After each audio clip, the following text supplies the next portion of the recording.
इंडी गठबंधन में शामिल दल भले ही साथ छोड़कर जा रहे हों, पार्टी के नेता भले ही साथ छोड़ दें, लेकिन कांग्रेस की हालत मस्तरा मस्ती में आग लगी बस्ती में वाली है। मल्लिकार्जुन खड़गे कहते हैं कि एनडीए 400 के आंकड़े को पार कर सकती है। उमर अब्दुल्ला को भी ऐसा ही लग रहा है। ममता बनर्जी कह चुकी हैं कांग्रेस 40 सीटों पर सिमट जाएगी, फिर भी कांग्रेस उत्साह में है। कांग्रेस कहती है कि भाजपा का झूठ और भ्रामक प्रचार जनता के बीच में ले जाकर हम 2024 की लड़ाई जरूर जीतेंगे। इसी भरोसे पर कांग्रेस मोदी सरकार के 10 साल के कामकाज और इस पर ब्लैक पेपर ला रही है। ब्लैक पेपर को वित्त मंत्री निर्मला सीतारमण द्वारा 10 साल की यूपीए सरकार के कामकाज और कुप्रबंधन पर पेश किया गया श्वेत पत्र का जवाब माना जा रहा है।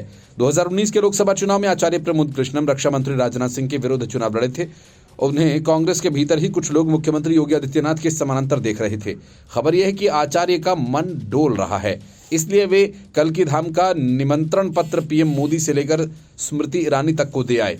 सोनिया गांधी, मल्लिकार्जुन खड़गे को नहीं, राहुल गांधी को लेकर उन्होंने तो साफ कह दिया कि पीएम मोदी से मिलने में 4 से 5 दिन लगे, लेकिन राहुल गांधी से मिलने में सालों लग जाते हैं। नीतीश कुमार का मन डोल चुका है। चौधरी चरण सिंह को भारत रत्न दिए जाने के ऐलान के बाद इस बात की कोई गुंजाइश नहीं कि जयंत चौधरी नहीं डोलेंगे। मोदी सरकार के पूर्व केंद्रीय मंत्री तो यहां तक दावा करते हैं कि अप्रैल 2024 तक कांग्रेस के दर्जन भर से अधिक बड़े नेता भाजपा में आने के लिए लाइन में खड़े हैं। तृणमूल कांग्रेस की नेता सुष्मिता देव को पूर्व मंत्री के दावे में कोई आश्चर्य नहीं लगता, फिर भी कांग्रेस में उत्साह है। कांग्रेस कार्य समिति के सदस्य और पूर्व महासचिव बीके हरिप्रसाद कहते हैं कि लोकसभा चुनाव तक काफी कुछ बदल जाएगा। कांग्रेस ने सुनील कानुगोलू की सलाह को वरीयता देकर कर्नाटक विधानसभा का चुनाव लड़ा, प्रचार अभियान चलाया, सफल रही। कानुगोलू के साथ के सदस्य का कहना है कि 2024 के लोकसभा चुनाव में कांग्रेस को लेकर जितनी नकारात्मकता भाजपा के नेता प्रचारित कर रहे हैं, जमीनी स्थिति उससे काफी अलग है। सूत्रों का कहना है कि इस बार कांग्रेस को दक्षिण के 3 राज्यों आंध्र प्रदेश, कर्नाटक और तेलंगाना से अच्छी सूचना मिलेगी। तीनों राज्यों की 70 सीटों में से कांग्रेस को 2019 में केवल 4, उत्तर प्रदेश, बिहार, महाराष्ट्र, मध्य प्रदेश, झारखंड की लोकसभा की कुल 211 सीटें हैं, जबकि जहां कुल मिलाकर कांग्रेस के हिस्से में कुल 5 सीटें ही आई थीं।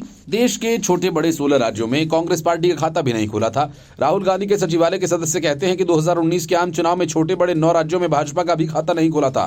कांग्रेस के रणनीतिकारों का कहना है कि भाजपा ने भ्रामक प्रचार के कारण भले ही ऐसा मीडिया में न दिखाई दे रहा हो, लेकिन जनता काफी कुछ महसूस कर रही है। सरकार की कामकाज से जनता में नाराजगी और चुनाव के आंकड़े दोनों विपक्ष के पक्ष में हैं। कांग्रेस के सूत्र कहते हैं कि लोगों के साथ छोड़ने पर झटका तो लगता ही है।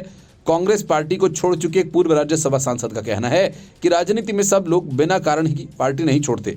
हल्के नेता पार्टी छोड़ते हैं तो उससे बड़ा झटका नहीं लगता, लेकिन जब जुझारू और नतीजा देने वाले नेता पार्टी छोड़ते हैं तो बड़ा झटका लगता है। कभी राहुल गांधी की टीम का हिस्सा माने जाने वाली राज्यसभा के सदस्य का कहना है कि कुछ तो बात है जो देश की सबसे पुरानी पार्टी को 2 आम चुनाव में विपक्ष का दर्जा पाने लायक भी जनप्रतिनिधि नहीं मिले। वे कहती हैं कि इस स्थिति में अभी भी कोई सुधार नहीं आया है और भाजपा को इसी का फायदा मिल रहा है। Bureau report, news of India.